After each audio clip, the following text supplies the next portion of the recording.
Welcome to I Just Wanted to Push Record, a producer's podcast, where lifestyle, arts, community, culture, and production meet. Two producers, two cultures, and a whole lot of flavor.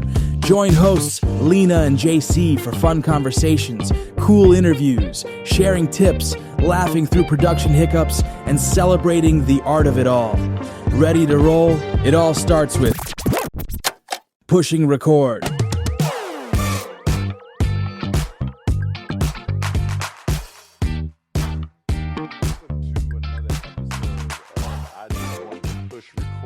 Producers podcast celebrating arts, community, and culture. This is JC, and I am here representing Lena and both of us as we have a great opportunity today to sit down on another special episode where we get a chance to kind of show the behind the scenes, behind the curtain, if you will, on not only podcast production, but some of the geniuses who actually make podcasts actually happen, and that mainly being the host today. So what I want to start out today, it's a great fun time that's going to be had. I will go ahead and do a disclaimer to anyone who may have the privilege of listening to this to realize that this is going to be like anything else you've ever heard before. I have the great opportunity to have some of the most prolific up-and-coming podcast hosts in the world just a couple hundred miles apart from me. As we sit, on different coasts right now, we all represent very, very, very, very, very, very like representation. And if you listen to the end of this podcast, you'll understand exactly what that means. Today on I Just Wanted to Push Record, we have the host of the Doty Connection. He is an artist extraordinaire. He's a father debonair. He's a friend to many, a mentor to others. If you've never been to Southeast San Diego, then you need to get there now. Hello. And when you get there, you ask him about Mr. Wowzer. We have Diannte, Grayson on the show, and I just want to push record. Thanks for joining us, brother. Man, thank you for the intro, man. You got me feeling some type of way, JC. Easy killer.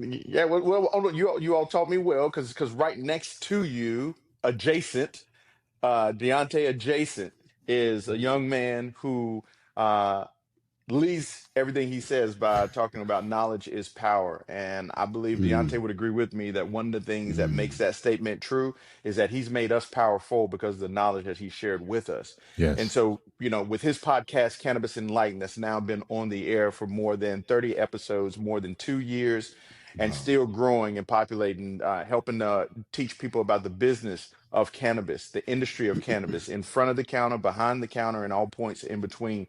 We have the great luxury on I Just Wanted to Push Record to have Dr. Leroy. I won't say Brady as his last name. I'll just say Dr. Leroy. Welcome, Doc. Welcome. As long as you don't say Brady, that serves me well. I won't say Brady. I won't say Dr. Leroy Brady. I won't do that. And I appreciate the young man. Thank you. Yeah. Well, I mean, that kind of leads us into one of the things that this came out of is many of you don't know that in the Olas Media studios, outside of the studios physically, there's a little place in the front that represents more like a conference room. It's usually, if we were in a traditional broadcast studio, we probably call it more of like a green room. But oftentimes throughout the number of years that I've known these brothers, we've had conversations that should have been or were meant to be only about 5 minutes, and they've turned into anything short of 3 hours. And I will tell you that while we won't keep you here for 3 hours today, what we will do is give you a nice series of conversations here today, maybe not in one episode, maybe in a trio of episodes. But the content that you're going to get today is going to be bar none. And so what we wanted to do today is a great idea between these two brothers that we all get on and actually discuss some of the things we normally talk about, as well as podcast production, because for all intents and purposes, that's kind of how we all met. I know for me as a producer, I've had the privilege of working on both of you all shows. Lena has helped take the shows to the next level and where they are now. And I just know that that's kind of helped us kind of grow together, working on these projects together. And I think that at first, Doc, it was you and me that started working together on Cannabis Enlightened, right? Absolutely. I met you long distance. I was thinking about that the other day, that I was introduced to you, and then we got hooked up by way of Zoom. And you were on a bus or getting ready to get on a plane or something. That's called And- Amtrak. That's and- called it was yeah, the Amtrak. Amtrak. So I'm thinking you were back east.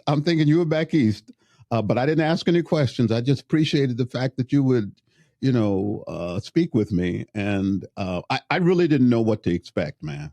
Didn't know. I was bringing my academic world.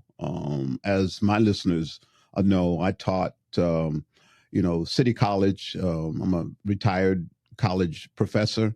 I taught for 22 years at San Diego City College and School of Business. I was chair of the business department.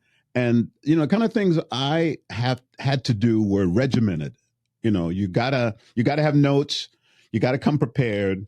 But you get up and you speak, Right. So I was thinking the same thing for this particular, a job or type of work, Right. right. Lecture style. You were thinking lecture. Yeah, I was thinking lecture, and I was thinking, man, I'll do this on a walk, man. Right, because you're talking from the students. Yeah, I could probably do 5 of these in one sitting. And I ain't worried about this. So, fortunately, I'm the kind of an open guy and, willing to change. When I must have prepared like 5 books worth of notes for the first episode. Wow. At least. 5 composition notebooks? Look. I will say JC was kind. He was kind because he said he was between being the professional and a down home guy. He said, well, go on in there. Go on in there. No, but listen, That NC came out of him. but that's that client. That's another one. I think a lot of times we talk about producers and podcasts. A lot of people don't understand. We may have the worst day. Yeah. We may not be feeling it. We may not be may not want to do, may not even like the podcast. Yeah. But if it's a client, yeah. go on in there. Yeah, go on in there. That part. Go on in there. Go on in there. And I have to say that, and the listening audience also knows this of me, that I am on the board of March and Ash and Groundworks, Groundworks Holding, that combines March and Ash and Canacraft. I'm on the board. So they tell me that brings a certain level of distinction, but I never felt it. And certainly with JC and also with my colleague Diannte, that never comes in the mix. You're just another brother. Yeah. You're another brother. And if you're doing something wrong, I'm going to tell you, and you got to come correct. So we're gonna get into that too, Doc, because there's a backside of that too. Like, yeah, because if you don't know who you are, but you expect other people to know who you are, you still got to be who you are. Exactly. So we're gonna come back to that. Good job, JC. We're gonna come back to that. I mean, and Diannte, the funny thing about that is one of the first episodes. Doc doesn't remember. He always gives it to one of our colleagues that he did the interview. But the first time that I met you was when you were a guest on his show. If you haven't heard Diante's episode in the early days of Cannabis Enlightened, you need to go and treat yourself and listen to.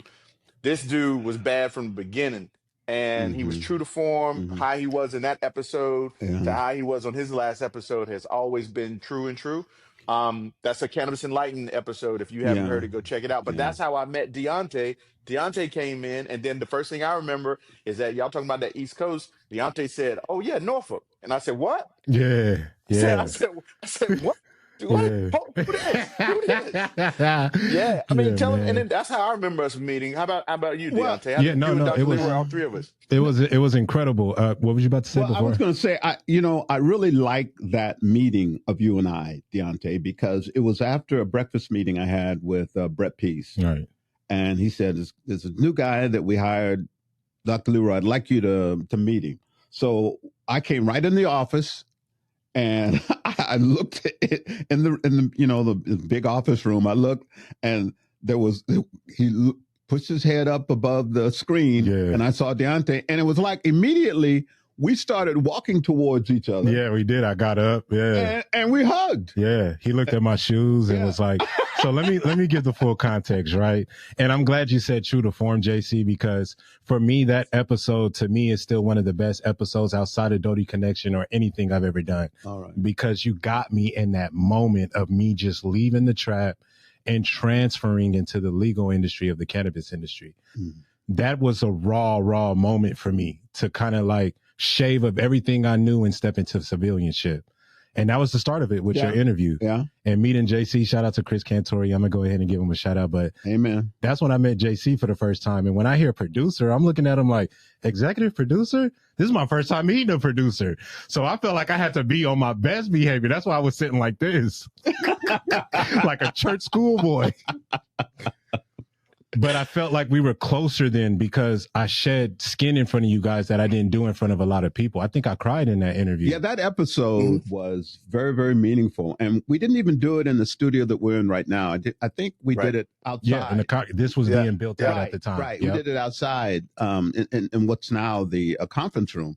And we started talking and it just, everything was going on really well. And then we started talking about family stuff. Yeah. And all of a sudden, this hardened kind of a guy, you know, the lighthearted, hardened kind of a guy, he started to tear up. Yeah.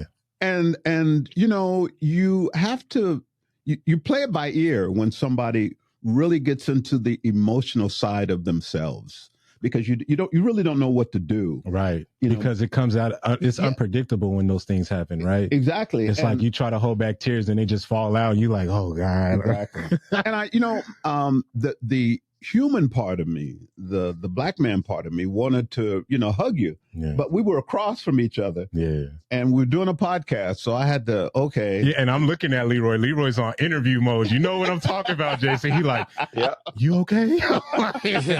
I'm good. I'm good. And the producer in me is saying, Dr. Leroy, shut up. Let him have this moment. Because that's going to sound good on air. That's going to sound good. And he like, and I'm like, come on, man. Like, read the room. Like, let that go. And then, that probably was episode 103. Yeah. Literally. Yeah. So, so it's kind of like, that's a little that grace. But you know what, Doc, you mentioned something right then. Yeah. And I don't know if you realize you put it in a certain order, because when you talk about black man in you put that third, right?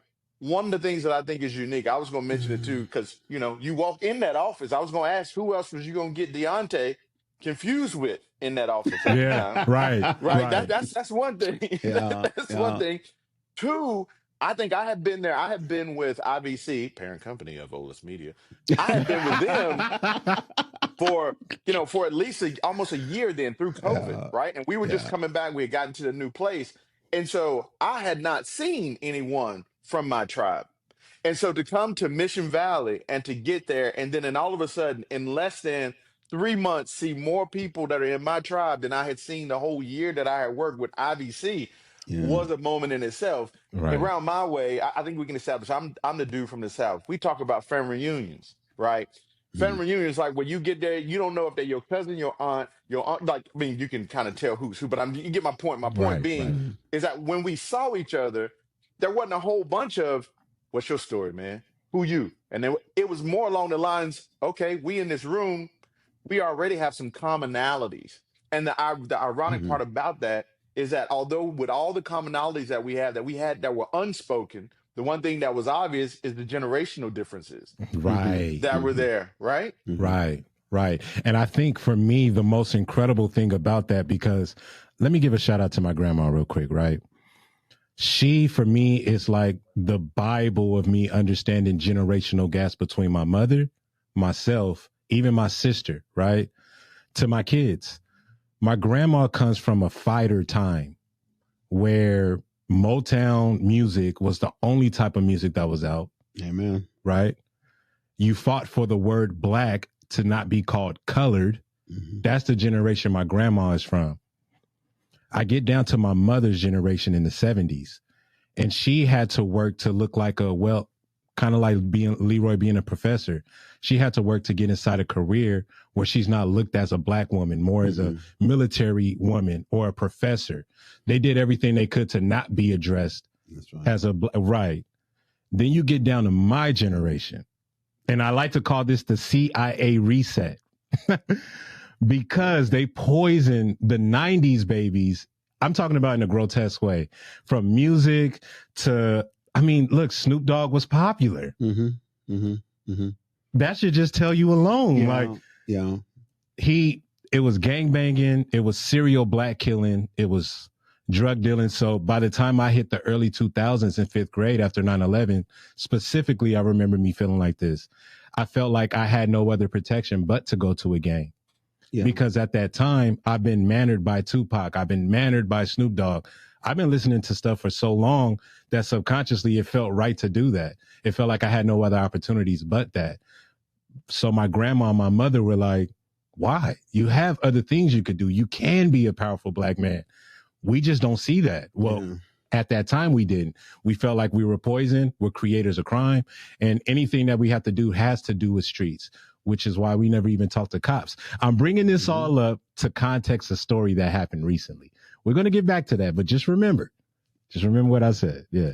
Okay. I want to get a response from you on that, but I want to put this rule in here, and you all can adhere to the rule as you want to, because ain't no enforcer. Then it's not a rule. One of the things that I think we have a powerful opportunity to do now in this moment and in this age of technology and artificial intelligence and keywords and tags and terms, I would like to say that while we're in this conversation, for those that we're going to reference, there are our family members like Diannte, and I'm saying because you talked about your mother, you talked about your grandmother. Part of what I would love to see us do is to start utilizing those names so that they become legendary. What happens is when we just start talking about, like outside this conversation, if a listener cuts this off, all we know is, yeah, Deontay's grandmother, but she has a name that makes her legendary. Right now, I'm not saying you got to do the full government name, but I'm just saying, right? Like I know that there's no way I'm going to get out of this episode without referencing Jim Polk, which is my daddy, right? So I'm going to go ahead and say that now. But I would just offer it out there that I think that as we have the privilege to have a conversation about these people, whether it be in memoriam or in real life, that we honor them and what they poured into us by just calling them by their name. Go ahead. I just want to throw that out there. I agree, and I'll start doing that. That's righteous. Yeah. That's righteous. Very. You know, we got to give all credit to the people that are responsible for us being not just here but alive. Right. Yeah. Right. So right. you know, I get that. I understand. Can I just want to go back when I interviewed Diannte and he started to tear up. I went back, and this is, you know, we're trained. I like to think we're educated, but we're actually trained to act a certain way in certain situations. Yeah. And my academic training told me from the classroom, because that's happened in the classroom too. People tear up, they start crying, or something happens. You can't really go over and touch them. And where I come from, you can't do that. You try to give them that moment and pass it by and get on. So if nothing else, you say, you want to, you know, perhaps you want to go outside and excuse yourself. And most times they never come back into the classroom. Right. But you try to make it pass as fast as possible. And not to cut him off, but he is right. And I think that has to do with the generational gap thing again, because I've only seen my mother, Christina Hill, cry 2 or 3 times in my life. She's one of the toughest black women that I know ever. Yeah. I mean, she still goes to the shooting range, and she's 53 years old every Saturday. She keeps a 50 calendar. But you know, I wanted to reach over and even in the classroom when students start to cry, I want to go over and hug them, but I cannot. Because it's something in you that you feel like you were trained to do. Well, because of the law. See what I'm saying? Legally. And I'm only bringing this up because I am a block baby. Now, Leroy, to speak on that, there's times where we were standing on 68th Street in El Cajon. That's a specific block that I spent my last adolescence on. But I would tell a story like that with my mom. Like, my mom hasn't told me she loved me in over 20 years. Yeah. My homies would hug me about that. Yeah. That's when I learned that kind of honesty. Like, if I'm honest now, then I understand that somebody else isn't going to feel like how I feel about it, because I just dismissed it. My mama doesn't say she loved me, and I just moved forward. Yeah. They really felt that because they have a great relationship. Like, come here, Diannte. My bad, bro. I didn't even know you was going through that. Yeah. And I marvel at this, that people that speak another language, Hispanics, how they can speak their native language and then turn around and speak the English at the same time and hear the different types of languages tones and everything. Yeah. So we do that ourselves.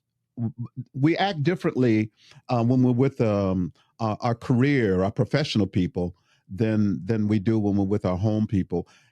And in this environment, I can say this, and the reason why I'm bringing that up, in this environment, I've had to deal with mixing that. How do you mix that? Like every time we meet, every time I come into the office and meet Diannte, we hug. Yeah, we do. Yeah, and I make sure I go out my way. You know me, JC. I come in and do it with you. I go out my way to give them that. Yeah. But I think what's unique about that, Doc, though, is that again, I if we were doing a study, my question that I would throw in there would be, how much of that is the fact that we are a tribe, right? Like it is almost like a form of gratitude when I dap you up and I embrace, because if we go back talking about when we met each other, this was right after COVID, and you know what you didn't do, Doc? Yeah, you didn't want to touch nobody. Oh, kids, you stayed 6 feet. And you were not shameful of being able to say, no, I don't do that. Yeah, I don't do that. And that was, I was like, okay, so these are things like I noticed, right? But I wanted to say real fast, when you were talking about, again, the generational component of that, right now, I shouldn't say right now, but most recently, a couple, over the past couple of years, one of the things you hear about in a workplace culture post-COVID is the workplace balance, right? And you have more people being, not only employers actually being more where they were favorable to, like, what do you need? Do you need some time? Your mental health, where is that? Is everything okay? If you got to do something with family, go do family. And a lot more progressive employers have maintained that, right? And what wound up happening, the way that I came up, the line that my mama gave me is, you don't hang your drawers out on the line for everybody to see. So if something's going on at home, whether I'm arguing with, if I just got a whooping before I got on the bus to go to school, fix your face. Now get on out there and make sure you got everything, and don't leave your lunchbox and don't leave that jacket. And then I expect you, but fix your face. Don't show that out there, right? And so for me, even now, a lot of listeners don't know. Before we even got on here, you were talking about, Doc, like, JC, where are you? Where are you? And shout out to Lena, because Lena's probably felt the most brunt of this, when a lot of times it is second nature for me, not second nature for me, to expose or share with someone where I am, what I'm doing, when I'm going to be back. How come I'm not, like, it's very much, and I like to think I do a more artful way, Doc, than just telling you none yet. I don't say none yet. I am more along the lines to be like, right over here. I'm right over here. Like, I'll give you something that's ambiguous and I'll move on to the next thing without having to tell you I'm not there. I'm not coming in there. How many times you talking about something? So you gonna be at the office tomorrow? Well, listen, anything is possible.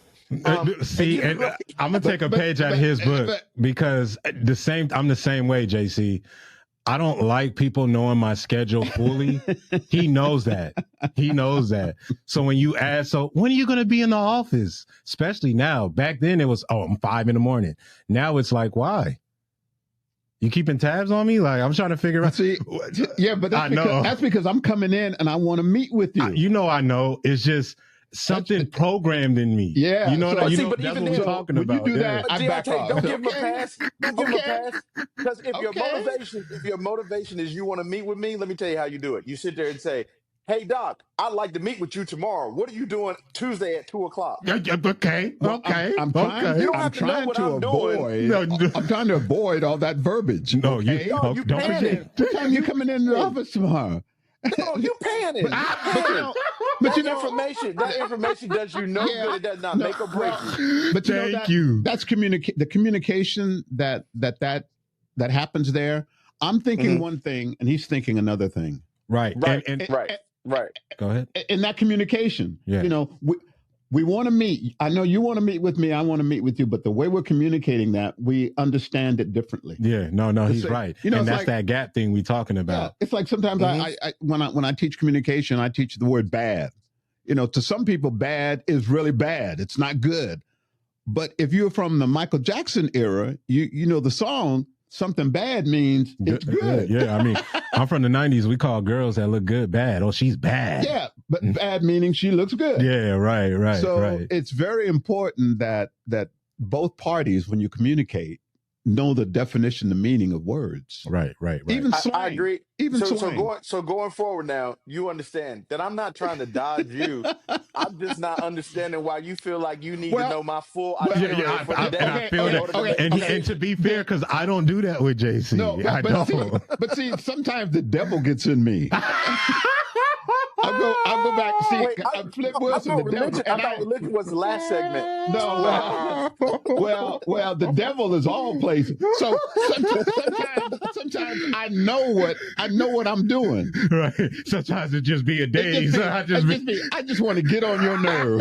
Yeah, that's fine. So I'm built for this. Hello. Because here's the thing, as we talk about where we're from, and some of I think we owe it to to the audience to kind of share this too. I mean, for me, obviously, I've already talked about I come from the South. Mine was a migration west later on in life, after becoming a father, things like that. After going through a higher institution of education at a HBCU, to come and land in San Diego. And really just as much as people may not want to admit it, there is a cultural shock that happens, though long and drawn out, like most things in San Diego. That culture shock spans the test of time. And I think that richness to the relationships that we have is that I did some of this development with you all being right there on the front row. I don't know if I'm pulling this one out of the archives, Diannte. I don't know if you remember coming in and it was just me and you in the studio and you sat there and said, yeah, man, you don't have to do all that academic talk in front of me like that. I do remember that. I super do. Yeah. I said, you can talk to me like a real person. Yeah. And in my mind, yeah, because in my mind, it is, I'm at work. This is not personal. Like me and Diannte at this point, we hadn't hung out, right? Like we came in there, this was the gig, and we did our work, right? And so I maintained what they would call that professional firewall, and it was the same thing. I didn't hang out with the same people. It was a big adjustment for me to actually start building relationships like this, even with with my partner in crime, Lena. Like, believe it or not, I can be very standoffish when it comes to letting people into my world and knowing my personal business. Now, Doc, you as an older I have a hard time believing that. No, it's true. Well, you standoffish. Doc, that's what I was about to say. I don't know whether you did it on purpose or if it was just a level of the professionalism, you coming out of academia.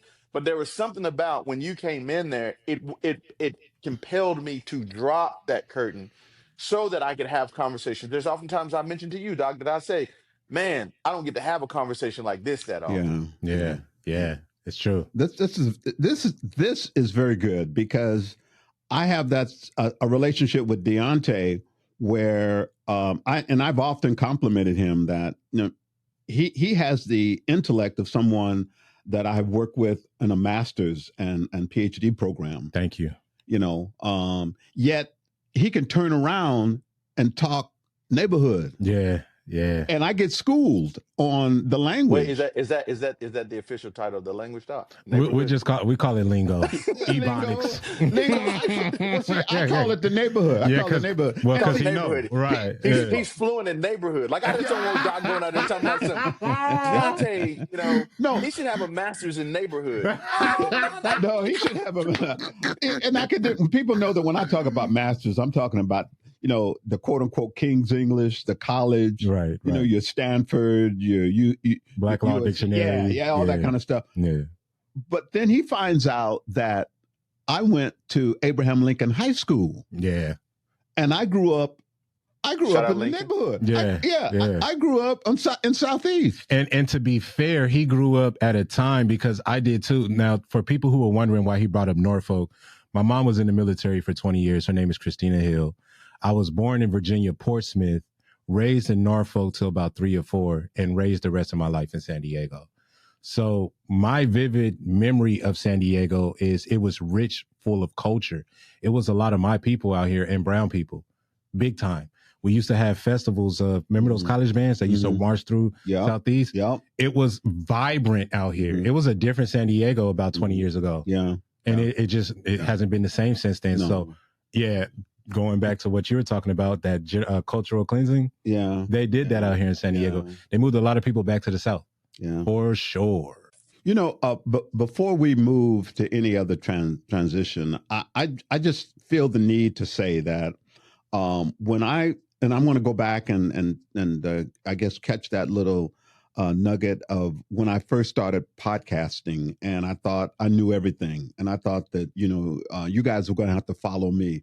I remember like it was yesterday, or maybe even today, the first few podcasts I did, and JC was in the studio. We were in here, the big table, right, and everything. And I thought I'd done a good job. And I didn't really watch what JC was doing, but he was standing up, and apparently he was writing stuff. We have a whiteboard in this room, and he was writing stuff on there. So this is funny. To me, it's even funnier. So when it was over, he did the thing. He turned the tables on me. He asked me, "Doc, how you think you did?" Which is exactly what I would do to people before I'm getting ready to ream them a new one. Oh. But I was like a fish caught on a hook, because I was just thinking, okay. So I said, well, I thought I did really good. So, and then he did the second thing. He closed the door. Dang, this door? Now, you remember? Yeah.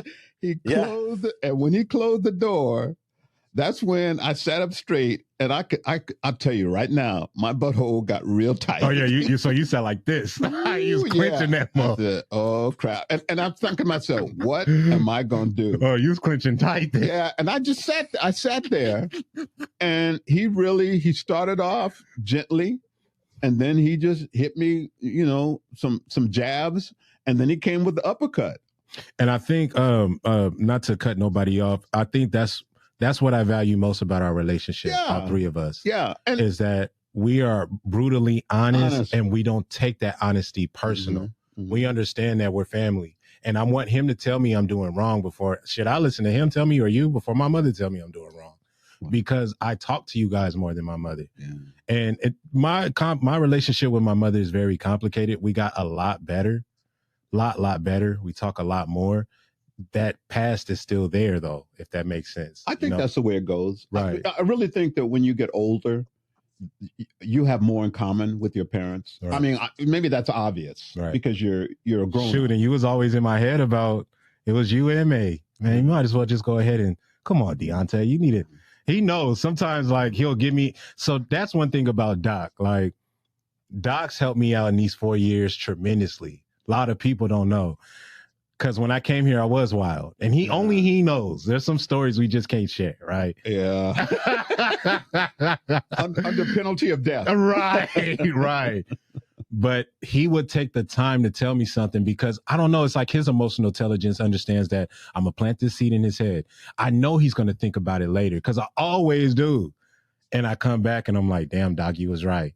I should have just did this. And vice versa with my mother. He always told me for years, you might as well just take that and just move forward, man. You only got one mother. I'm like, nah, because I feel like I'm right. She needs to call me and apologize instead of just being a man and accepting an apology that you never gotten. And that's really special. That something you do and something that JC does. From you, it's that you come back and you verify, or you say, something that you said really worked, or it was good, or I appreciate that. And I don't think we do that enough as Black men. Very true. So you appreciated me. That's the word you appreciated me. And JC, you do it too, because you say when you say, Doc, I really miss talking to you. Really miss the conversations we had. That's almost like saying to me, you're a really good friend of mine. Yeah. I appreciate you, because we don't do that. We don't do that as Black men. We don't congratulate each other. We don't say, hey, man, I appreciate you for just being who you are. Especially in San Diego, JC. I'm going to tell you, because you said we're different out here, and it's true. One thing about San Diego, our community, is that crab in a barrel syndrome. Oh. So JC has a podcast. We're just using you as an example. You talk to a random San Diego guy that you've known for a few weeks. You're like, yeah, I got a podcast. Guess what he's going to do? Oh, really? Well, I got one too. Yeah. That's the San Diego. That's the crap. Literally, I do music too. Oh, okay. Matter of fact, I got an album out too. I released it the same day. it's never that Yeah. good. Congratulations. Yeah. Can I listen to your album? Yeah. Can I listen to your podcast? It's always a one up, or I have to be equal to. Yeah. And it shouldn't be like that out here. Well, Yeah. I mean, it's almost like, Diannte, like you're a great podcast host, because that segues into our next segment to talk about relationships. Because you talked about your mom, and you talked about how your relationship with your mom has created a different relationship with Dr. Leroy. And Dr. Leroy, you talked about how you and I are able to talk. And what I was going to drop in there is talk about the role that toxic masculinity plays in me not being able to just say, man, I miss you, Doc. Or, hey, Doc, what you said really touched me. Hey, Diannte, when you checked me at the door right then, you made me sit there and take a step back and humble thyself, right? I was able to, which now allows me to be more vulnerable at this moment. So what I do want to do is let's take a breath, right? Because we've been going strong. Let's take a breath. This is still the I Just Wanted to Push Record, a producer's podcast. I've got the great Dr. Leroy, not going to say Brady at the end. And I've got Mr. Wowzer, Diannte. Wowzer. We've just started our conversation. Stick with us. There's more to come. We're going to take a quick breath and we'll be back. This is I Just Wanted to Push Record. Let's go. Just taking a quick pause here. Enjoying the convo so far? Don't go anywhere. We'll be right back with more fun, tips, and stories from Lena and JC. Content creators ready to take your podcast from something you just thinking about doing to making it a production reality? Look no further than Olas Media San Diego's premier podcast network, located in the heart of Mission Valley. At Olas Media, we've got everything you need to produce high-quality podcasts. With professional producers, state-of-the-art facilities, and talented graphic and sound designers, we'll bring your vision to life. Join our lineup of dynamic shows like Dear San Diego, where we dive into the city's heartbeat. Beyond the Doors, your go-to for real estate and housing insights. Cannabis Enlightened, exploring the evolving cannabis industry. Plus, Attack of the Killer Tomatoes brings a fresh, fun take on movies. Border Masters shines a light on the complexities of the U.S.-Mexico border. No matter the topic, Olas is your creative home. Even our clients say so. Ready to bring your podcast to life? Let Olas Media be your partner in production. Visit olasmedia.com and get started today. Let us amplify your brand. Olas Media. And we are on. Oh, wait. I almost forgot to push record. Now over to Lena and JC. And we're back on I Just Wanted to Push Record, a producer's podcast. I want to take this opportunity to shout out our producer, Lena, who's keeping us all in line. You all don't know that there are three brothers in the room, virtual and remote, that to keep us all in line and to keep us on time, it takes a lot. And to producers that are listening to this, you always have to have a great teammate. We've talked about that on previous episodes. If you want to hear episodes that Lena and I have done together, where we talk about the experiences we've had with Dr. Leroy and Diannte, make sure you go and listen to our past episodes at olasmedia.com. We've been having a great time here. I'm glad you guys are with us. Doc, you were just saying something about as we started talking about relationships. You had something good to say. What I'm going to share is something. I was reminded of it by Diante's evolving relationship with his mother and father, which I think is beautiful, and I really appreciate to my heart the fact that a lot of that he shares with me. And I guess to put it in context, I had my mother and father, they were together until one died. My dad died first, and then, I was the chaperone or the company for my mother until she passed away. Condolences. But thank you. But, something that... You didn't forget the rule, did you? Did you forget the rule? About who she is? The names? Well, I'm a junior, so, Leroy Jr. Leroy. And I never, you get into another topic. I never wanted people to know that because I did not want to be 37 years old and called Junior. I just didn't want that. So my father's name was Leroy Thomas Brady, as mine is. And my mother was Maddie Yvonne Brady. They were together until, like I said, till one left this earth. And then my mother stayed on for another 12 years. But the thing about my father, he was hospitalized. He died in the hospital. I gained a deeper relationship with him when I was able, because he didn't have use of his right hand, and he would shave. I shaved that man for, God, must have been 3 or 4 years, 3 or 4 years. And even though we rarely hugged and we didn't always say that we loved each other, when I shaved him, and this happened many times, he would actually go to sleep. And for somebody to trust you that much, that he's like, I'm putting my life in your hands, son. Because you got this blade in your hand. I got this blade. And but for the movie buffs, this would be great. If this was a major motion picture, Doc, what I would cut away to for B-roll is that scene in The Color Purple. Yeah. Where Celie is shaving Mister. That's a perfect scene. Suge Avery had to come save because the tension was so tight. Like, I'm putting my life in your hands. Right. And whether I've done right by you or wrong by you, my life is in your hands right now. Yeah. And the reason why I brought that up is to show the different types of relationship. Like your relationship, Diannte, was hearing the word "I love you." So and it is true, I believe, as a poet, that when you speak a word, you make it real. But there's the other side of the emotional standpoint of someone just putting their life in your hands. He let me shave him several times, and I never cut him. Maybe because I was afraid. I never cut him, but he was just there. So he trusts me, and nobody else shaved him until he passed away. Nobody else. Well, to your point, you had your mother and father in your life. Had them both. And I don't know which one of you said it. Maybe it was you, JC, that you never saw your parents get real emotional. Right. I never heard my parents argue. When they were arguing, now this is cute. When they would argue. I know where you're going. Go ahead. They would go back to their room and close the door. That's right. Close the door and argue. But we never saw them. We did see them hug. We did see them kiss, and they go out together. But they presented an example of, I don't know if they knew it. This is how you're supposed to be a black man to a black woman. And not to cut you off, JC, or you. Yeah. Sorry for doing it. You cutting us off. Yeah, I know, right? That's why. Shout out Walter Ford. You shout out to Walter Ford. Real talk. That's why I brought those generational gaps up, because you were showed a structure before the reset. Even JC. Mm-hmm. So when you get down to my mother, who was in the 70s, grew up when hip hop was brand new. Right. She moved as a lone wolf. Mm-hmm. At that time, being a single woman was a big thing. Yeah. Single black woman at that. Yeah. And for anybody who does listen to the past episode with Leroy, I ended up finding out more information about who my father was and what happened with my mother.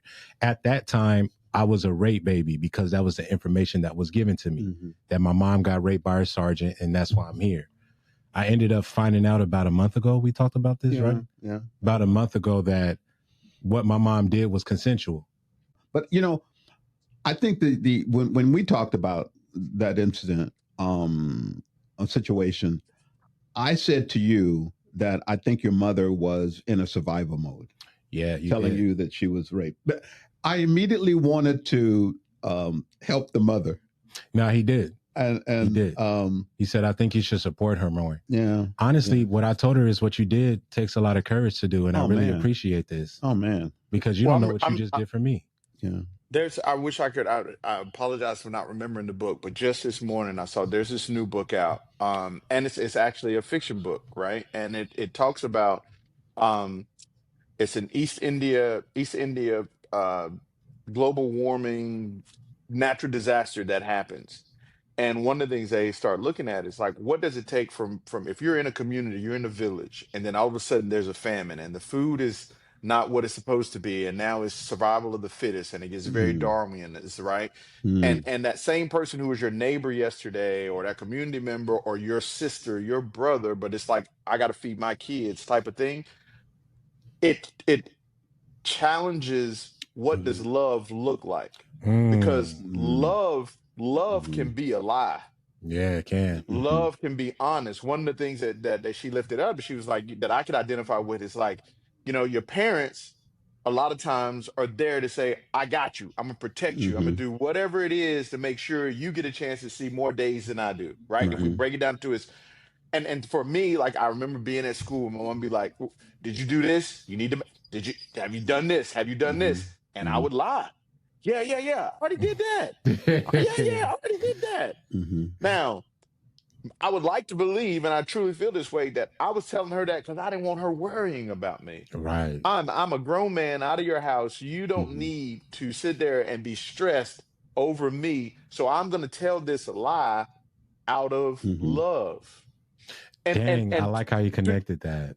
But to be able to understand that and to receive that is like what Doc just said, is that you have to know what that love is. Because when you understand how deep a love is, you can understand how, the courage it takes to not say this, but to do that in the name of love. Man, it gets heavy. But now that transference happens into our relationships. How does that show up in being married, being a father, being a friend, right? Like being able to just be honest. If I think that Doc is going to lie to me, or if Doc thinks that JC ain't going to tell me the truth, no way. So I ain't no need for me even to talk about going into business with him. Right.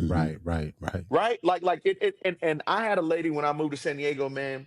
Shout out, of course, now I'm trying to call her. Maybe that's why I'm projected into y'all. Like to call her silly, right? Like we're gonna do that one. Susie. No. Sometimes we don't need to know the name. Her name is Susie. We used to have drinks. When I moved here, she would say, "Come to Hennessy's." Shout out Hennessy's in La Jolla, and she come on. The one thing she told me: how you do anything is how you do everything. Yeah. And most of us maybe want to look at like the negative thing, right? Because that's what I did. Right. I went to the negative thing, like, no. But if you love hard, then you love hard on everything. On everything. If you hurt hard, if you know how to cry, if you know how to sit there and tell the truth when it's the most difficult thing to tell the truth, then that's what you know how to do. It's just a matter of calling upon that at all times. So I say the same thing, man. Like I listen to your story, Diannte, and I'm sitting there thinking, receive it right, it makes so much sense. That's why you're so passionate and compassionate. That's why you're so dedicated. And when you take this shit seriously, you take this shit seriously. Like you're in it. You're not going to say, and then that spills over to integrity. I am who I said I was, and you better not doubt me because I'm just as passionate about when you doubt mine. Like, and then you start seeing this reciprocal, I don't know if dichotomy is the right word, but it's just this ecosystem of how our own personal love works.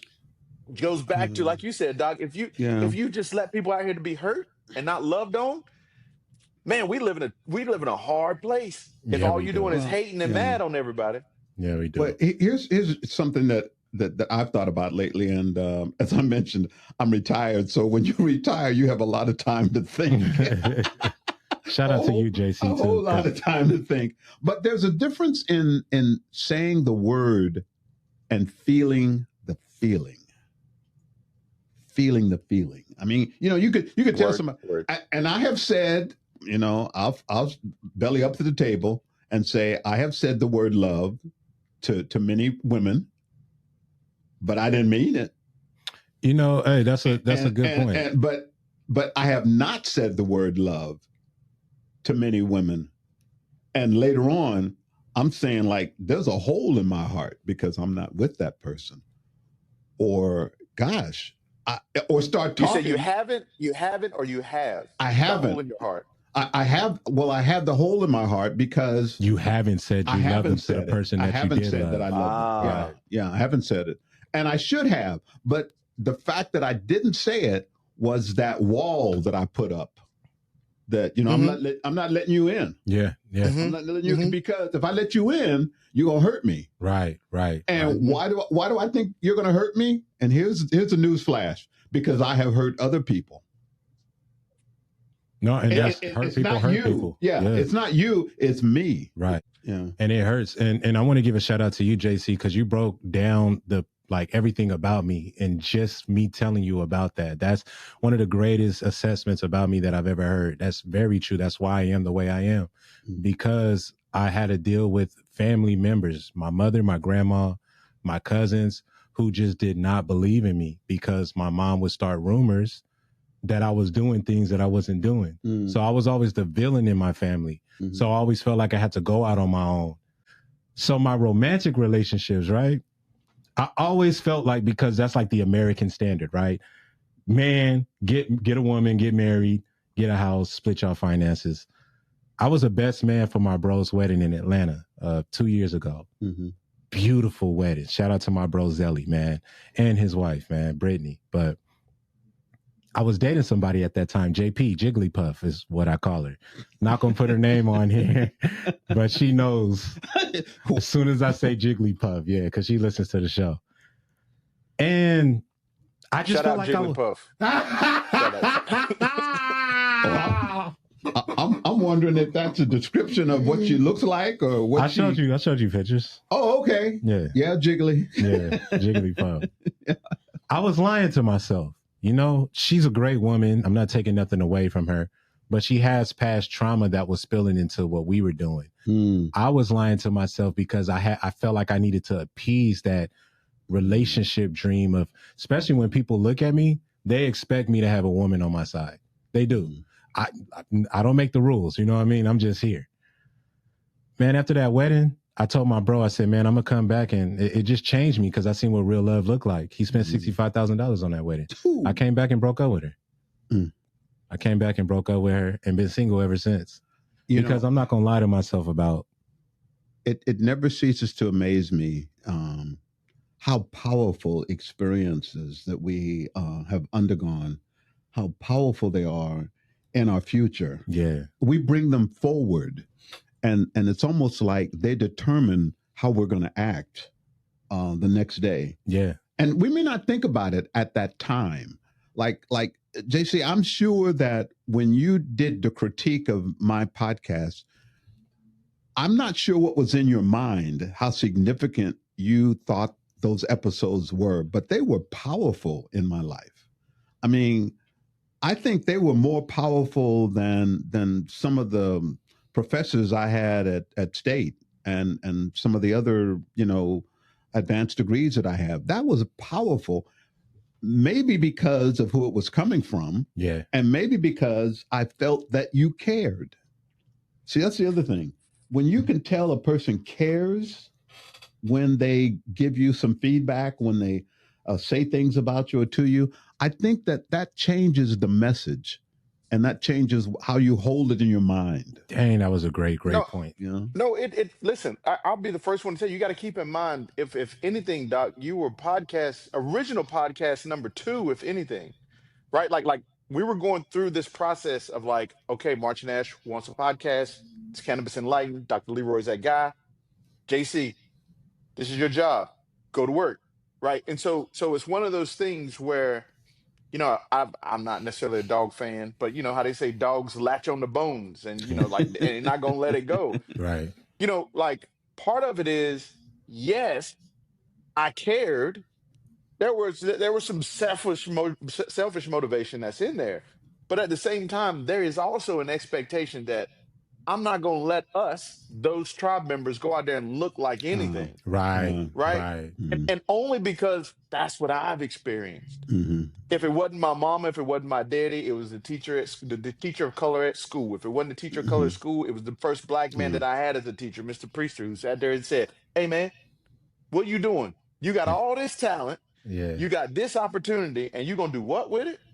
And in those moments when I'm sitting there like, wait, so Doc, you already been teaching this course about the business of cannabis. You're with the #1 dispensary, fastest growing dispensary in the state of California, in this industry that nobody knows yet. And all they asking me to do is to do what I know to do. Let's go. That part. Let's go. And so when you come in, and this goes from day one to even now. When you may come in and it just be, well, let's just phone it in, or we'll see. I'm like, no. We supposed to win the championship every game. Yeah, It's game 7. every game is game 7, and we supposed to win because we not built to lose. We undefeated when it comes down to, like that type of mentality. And I just want to add this bit on it too, to tie in not just like our romantic relationships, our platonic relationships, but our professional relationships. Like Lena's not here to defend herself on the mic, but one of the things that I look at is how I've had to approach a relationship with her as a fellow producer on different projects, whether it's co-host of this show, whether it's producer of other shows. Being able to have someone that you can be honest with, can be vulnerable with, can sit there and just admit, guess what? I messed that up. Yep. Right? Because in my mind, I was always told never let them see you sweat. And that goes for everybody. Yeah. So even when you mess up, Amen. you better have a great excuse or you better have another explanation. But to be in a relationship and to see the fruits of that labor, when you get over yourself and you sit there and say, hey, you know what? When you're working with a production team, it's the same thing. And I look at you all as the extensions of a production team. When I can come in, Diante's going to have the outline dead set to center for his show. Dr. Leroy may not have his outline or know his guests, but guess what he's going to do? When he's not going to sit down in that chair unless he's ready to go and feels comfortable. Right. That's a level of trust in a relationship that everybody wants to have. That's a level of loyalty that you want to have in a relationship. And those wind up being the relationships that last and stand the test of time against all hurricanes, tsunamis, or any type of natural disaster that occurs. And so I just think I wanted to take that second too to just say, as we do on Push Record, is that we want to make sure people know, don't just do it just to be doing it, right? If you're going to commit yourself to someone's dream, vision, artistry, you got to be ready to be in that type of relationship. I'd like to hear more from both of y'all as hosts. I mean, granted, I don't want to take away from our conversation, but as a producer's podcast, like, it's great to be able to hear from hosts who have gone through this. Like, how do you get there? What helps you get there? If you had to give advice to other producers, or let's say, God forbid, you all take your show to Sirius Radio and Lena and I are no longer the producers on your show. What are the things that you know that you're gonna have to go through to achieve that level of where you fall back into somebody's arms as a producer, as someone? Like, what does that look like? And I don't know that I've ever asked you all specifically, like, what can I do better to help you? JC, first off, you've been excellent, bro. You don't have to do anything. I know if we're speaking to somebody who wants to step into this realm, because there's a lot of people, you have to learn to love this. You have to, because you're not going to be real. You're not going to trust. You're not going to do anything if you don't love it. If you're coming, I done brought you people who just wanted to do a podcast, right? We didn't have those meetings with the Marios and the stuff like that. Mario's my guy, but he doesn't love this. He just wanted to do it. You have to love this, because when you love it is when you do have outlines. It's when you're not going to get anywhere without that. And I know from my show, JC saw firsthand, because of all the stuff that I went through, my own mama left me in the house by myself. So when I had my old team not call me about coming in, I sat there with JC and I said, man, shit like this always happens all the time. Excuse my language. I said, I'm gonna have to just put this on my back and make, and did I not? We did like 27 episodes after that. Because I felt that need of, all right, I'm by myself again, and I got to prove this to not just myself, to the people who don't believe in this, to my mom, to my grandma, because anytime I do something with music or anything, they think it's something that's minuscule. You know what I mean? They don't understand. I'm performing in front of Post Malone. He selected me. You know what I mean? I can't tell her that, because to her it's just a minuscule thing. She thinks I'm performing in Southeast at Market Creek Plaza and stuff like that. You know? Love this thing. I and along with that love, I think I'm going to put the P word. You got to have a passion for it. Right. You got to have a passion for this, and I can say after all the years that I've been in teaching that and I've told, given critiques like this to new teachers, that I've told them they don't have a passion for it. And I've told them that you do have a passion for this, because, and not because you know the right words or you read the book, like we all know preachers that can, when they start talking, sooner or later they're going to quote, a verse, for sure, chapter, and all that. Ezekiel 16:21. Yeah. But we also know preachers, and we also know people that just have a passion and they just care. Yeah, they do. You care about it, and if it's not good, it's not good, and you won't do it. and you can be honest with yourself and say that, I did a good job with this because I cared. I have the passion for it. I studied for it. I prepared. And Diannte, you do a lot of preparing. Yeah. A lot of preparing. And you do the preparing quick. Quick meaning, I don't mean you do it real fast like that, but you do it in such a way that you're thorough. And you want to make sure you've crossed, we have this thing, you crossed all your T's and dot all your I's. Thank you. Back to JC's point. Yeah. I can't go out there showing them that I'm sweating. I was raised that way too. Yeah. And if I apply that to myself, what I've had to do is to lighten up on that a little bit, and be a little looser. And I think that's some of the things that JC, you've taught me, and also you, Diannte, is lighten up a little bit. You know it. You know the stuff. You've been there. And I remember, JC, you've said, hey, share with the audience your background, what you've done, the things that you've done. They want to hear about you. Yeah, they do. Well, I like to think that, thank you very much. I like to think that I do a good job, and I seek to make the guest comfortable. Right. Which is hard to do sometimes. Oh man. So I remember when we did the Red Thread podcast. Right. With the pink hats. Yeah. Right. And Alita's eyes got big. and because it was a surprise to her. The lady, I forget her name. Araceli. Okay. Araceli. She started crying. And I wasn't expecting it. I wasn't expecting Let it. the record reflect that this is 2 of 3 podcasts on Cannabis Enlightened where tears have been shed. But continue, Doc. She started crying, and I was trying to figure out, what the heck do I do? I was definitely on it, because this was supposed to be a happy podcast, And she got into what we were talking about, helped her get in touch with her feelings. And when a feeling happens, forget it.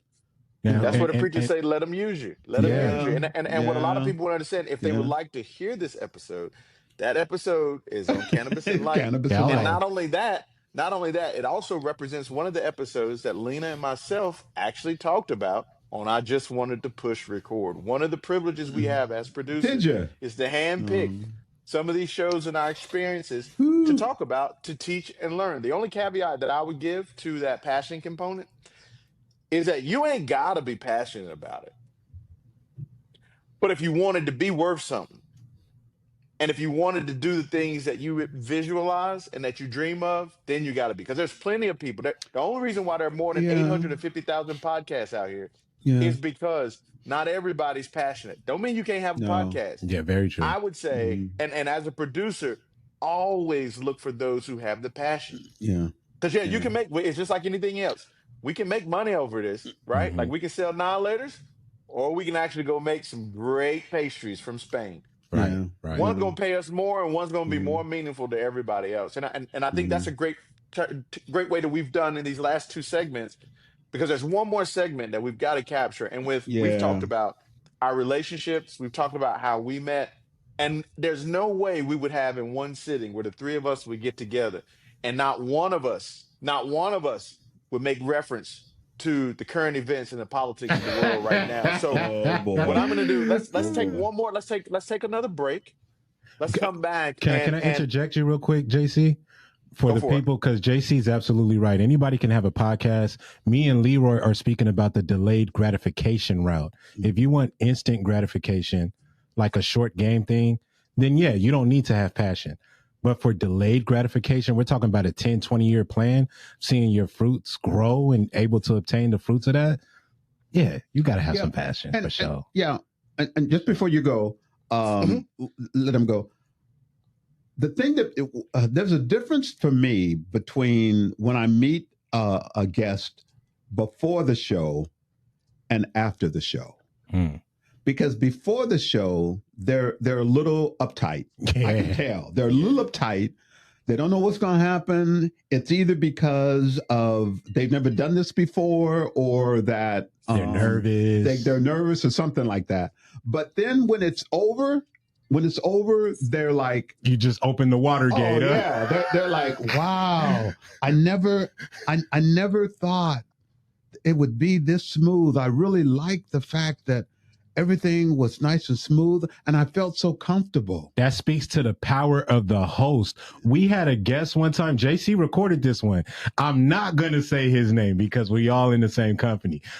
That boy was so nervous. You could hear him shaking when he talked. Like, he was so nervous. By the end of the interview, calm, cool, got through it because we worked together. Me and Jake. JC's already in the back being cool, but they always look to him for approval. You know what I mean? We worked hard to make sure his energy was okay there so he could be comfortable. We're celebrating you, bro. You ain't got to be nervous. Like, unless you got some crazy discrepancy that we about to find out, but I'm not a journalist.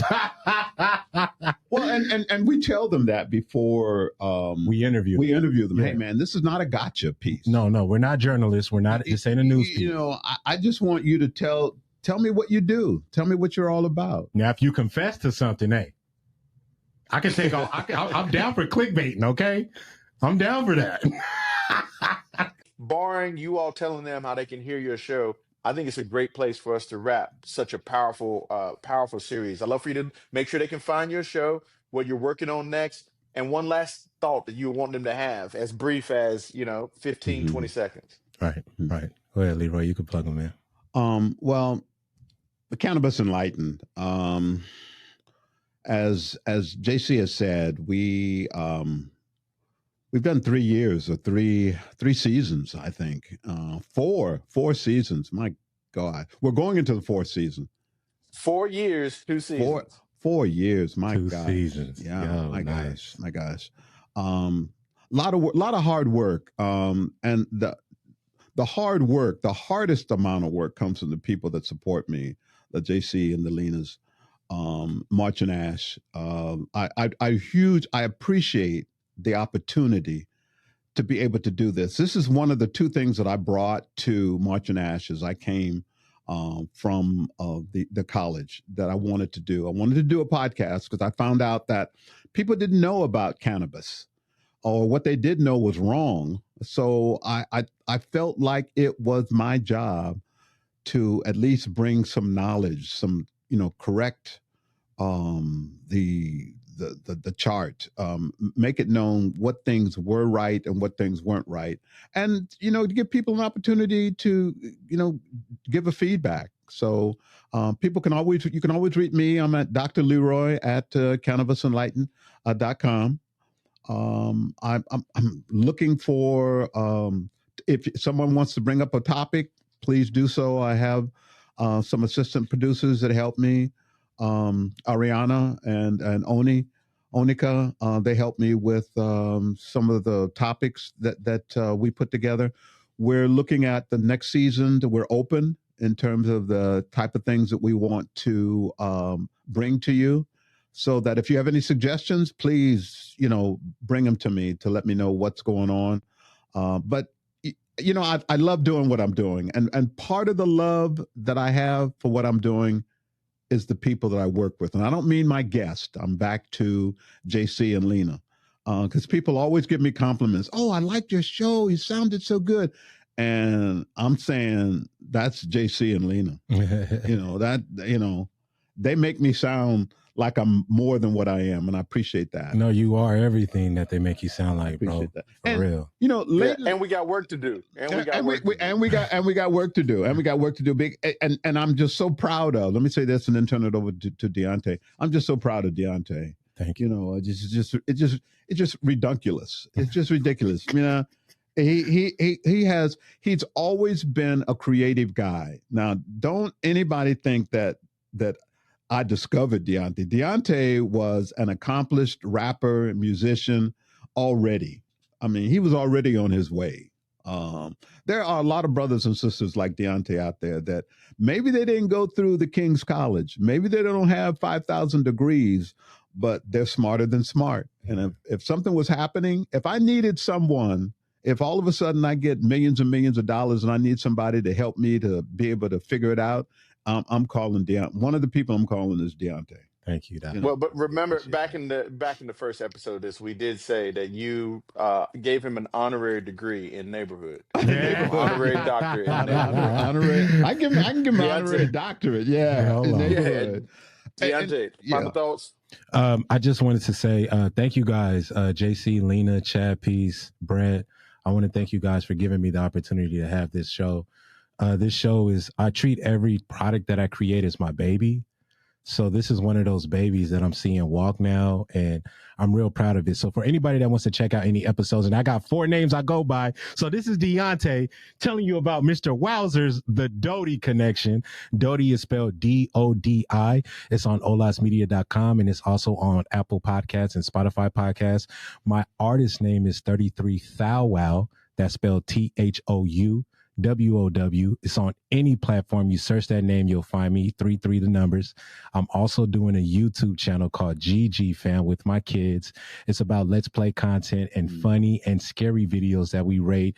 I'm having a ball shooting these episodes with my daughter. It's a lot of fun. So if you want to check that out, and I go by GG Wow, just search GG Fam or at GG Fam 33. You'll find our page. Thank you guys for all the freaking support. You guys have no idea what this means to me. Thank you. Listen, and we'll try to capture all of that in the show notes to this episode. This has been another episode of I Just Wanted to Push Record, a producer's podcast, is where we connect arts, community, and culture. Our goal is to give you a peek behind what it takes to live through, realize, and understand the experiences of anyone who has a dream, a passion, and as we identified here, purposefully wants to have their own podcast. If you want to learn more about our services and what it is that we do, visit us at olasmedia.com. We are an IVC media company. Until next time, on behalf of my great partner and favorite person in the world to push record, Lena Alvarez, thank you for listening. Gentlemen, until next time. Until next time. Peace, everybody. Knowledge is power. Hello.